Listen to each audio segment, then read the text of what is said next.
అధ్యక్ష,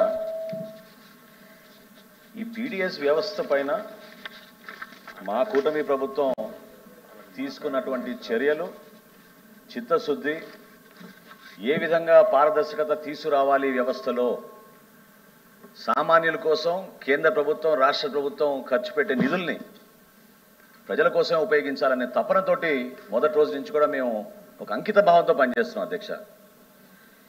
PDS rice నిర్మూలన గురించి గౌరవ సభ్యులు మాట్లాడారు అధ్యక్ష. ఏ విధంగా అరికట్టగలుగుతాం, ఎందుకు అరికట్టలేకపోతున్నాం అని అంటున్నారు అధ్యక్ష.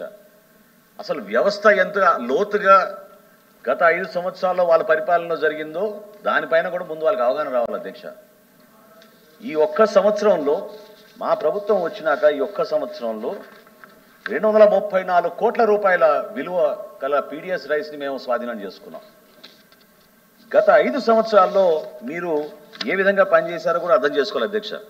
ఎందుకంటే వాస్తవాలకి విరుద్ధంగా మీకు ఆ కాకినాడ పోర్ట్ ఒకటే కనపడవచ్చు, లేదా పవన్ కళ్యాణ్ గారు వచ్చి ప్రత్యేకంగా ఆ ఎంవి స్టెలా అనే షిప్ని ఆ రోజు ఆపి జిల్లా కలెక్టర్ గారిని అధికారులు అందరినీ కూడా క్షుణ్ణంగా పరిశీలించమన్నప్పుడు అప్పుడే కదా అధ్యక్ష వాస్తవాలు ఏంటో బయటకు వచ్చినాయి. 27,000 మెట్రిక్ టన్ల పీడీఎస్ రైస్ని స్వాధీనం చేసుకున్నాం అధ్యక్ష. రాష్ట్ర చరిత్రలో ఎన్నడూ జరగలేదు ఈ విధంగా. అటువంటి కార్యక్రమం నిజాయితీగా మేము చేసుకుంటూ ముందుకెళ్తున్నాం అధ్యక్ష. ఏ రోజైనా మీరు గతంలో మీరు చేసిన అనేక ఈ వ్యవస్థల్ని ప్రత్యేకంగా మీకోసం ఉపయోగించుకునే విధంగా ఎట్లా నడిపారో ఒకసారి అర్థం చేసుకోవాలి అధ్యక్ష. ఈ మాటను ఎందుకు అనాల్సి వస్తుందంటే చాలామంది గౌరవ సభ్యులు అన్నట్టు వ్యవస్థలో చాలామంది బలంగా పాతుకుపోయారు. ఈ వ్యవస్థని లోతుగా మనం పరిశీలించి ఖచ్చితంగా మనం కఠినంగా వ్యవహరిస్తేనే ఆ మార్పు మనం తీసుకురాగలుగుతాం. అందులో భాగంగానే మొట్టమొదటిసారి పీడీ యాక్ట్ కింద కేసులు నమోదు చేయాలని మా కూటమి ప్రభుత్వం నిర్ణయం తీసుకుంది అధ్యక్ష. రైస్ స్మగ్లింగ్ అనే పదం పీడీ యాక్ట్లో మేము గౌరవ సభ ద్వారా మనం తీర్మానం చేసి మరి దాన్ని ఆ క్లాజ్ని మనం పొందపరచడం జరిగింది అధ్యక్ష. ఈ విధంగా మేము చేసిన కేసుల్లో అన్ఫార్చునేట్గా ఏంటంటే అధ్యక్ష 6A కేసులు కానీ 7A కేసులు కూడా అవి క్షేత్రస్థాయిలో జిల్లా కోర్టు పరిధిలోకి వెళ్తాయి అధ్యక్ష. చాలామంది గౌరవ హైకోర్టుకి వెళ్ళి ఇమీడియట్గా స్టే ఆర్డర్లు తెచ్చుకుని మేము తీసుకోదలుచుకున్న యాక్షన్ని క్షేత్రస్థాయిలో ఇంప్లిమెంట్ చేయలేకపోతున్నాం అధ్యక్ష. కానీ ఎన్ఫోర్స్మెంట్ విషయంలో మాత్రం ఎక్కడ పొరపాటు లేకుండా కాకినాడ పోర్టులో మొట్టమొదటిసారి 3 చెక్ పోస్టులు ఏర్పాటు చేశాం అధ్యక్ష. అదేవిధంగా విశాఖపట్నం పోర్టులో 3 చెక్ పోస్టులు ఏర్పాటు చేశాం అధ్యక్ష. నెల్లూరు జిల్లాలో అక్కడ కూడా ఎక్కువ జరుగుతుందని మా దృష్టికి రాగానే సీరియస్ యాక్షన్ తీసుకుని అక్కడ కూడా చెక్ పోస్ట్ ఏర్పాటు చేశాం అధ్యక్ష. మీకు ఉదాహరణలు, వివరాలు, వాస్తవాలు ఏంటో మీరు ఖచ్చితంగా మీరు తెలుసుకోవాలి. ఎందుకంటే 5,65,000 మెట్రిక్ టన్లు ఒక్క సంవత్సరంలోనే మేము స్వాధీనం చేసుకున్నాం అంటే మీరు గత 5 సంవత్సరాల్లో కూడా మేము ఒక సంవత్సరంలో చేసింది మీరు చేయలేకపోయారు. 5 సంవత్సరాల మీ పరిపాలనలో కూడా ఒక్క సంవత్సరంలో మేము చేసింది మీరు చేయలేకపోయారు.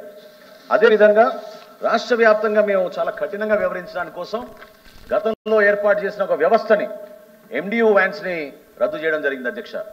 ఈ మొబైల్ డెలివరీ యూనిట్ వ్యాన్లు క్షేత్రస్థాయిలో సందుల దగ్గరకు వచ్చి గంట సేపో 2 గంటల సేపో 3 గంటల సేపో ఉండి వినియోగదారులు రాలేదని ఎవరి కాళ్ళు లెక్కలు రాసేసుకుని వెళ్ళిపోయి ఏ విధంగా దుర్వినియోగం చేశారో ఈ పీడీఎస్ రైస్ గురించి మీ అందరికీ తెలుసు అధ్యక్ష. అక్కడి నుంచి మార్పులు తీసుకొచ్చి ఈ రోజున స్మార్ట్ రైస్ కార్డులు తీసుకొచ్చి QR కోడ్లు తీసుకొచ్చి 29,762 ఫెయిర్ ప్రైస్ షాపుల ద్వారా 1వ తారీఖు నుంచి 15వ తారీఖు వరకు ఉదయం నుంచి సాయంత్రం వరకు ప్రజలకి అందుబాటులో ఉండేటట్టు రేషన్ ఎప్పుడంటే అప్పుడు ప్రజలు పోయి తెచ్చుకునే విధంగా మా కూటమి ప్రభుత్వం గర్వంగా నిర్వహిస్తుంది అధ్యక్ష. అందులో ఏమాత్రం కూడా అనుమానం లేదు అధ్యక్ష. అదేవిధంగా ప్రతి అధికారికి జిల్లా కలెక్టర్తో సహా జాయింట్ కలెక్టర్తో సహా ప్రతి వారం ఏ విధంగా వాళ్ళు ఎన్ఫోర్స్మెంట్ యాక్టివిటీస్ చేయాలో ఒక యాప్ డిజైన్ చేసి ఆ యాప్ని మేము జిల్లా స్థాయిలో మానిటర్ చేస్తున్నాం అధ్యక్ష.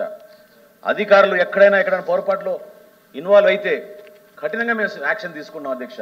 గతంలో చూసాం మనం మచిలీపట్నంలో గోడౌన్లో ఏ విధంగా దాదాపు 3,67,00,000 రూపాయల విలువైన ఆస్తులు మన ప్రభుత్వానికి సంబంధించి ప్రజలకు సంబంధించి దుర్వినియోగం చేస్తే ఏ విధంగా క్రిమినల్ కేసులు బుక్ చేసామో మీ అందరికీ తెలుసు అధ్యక్ష.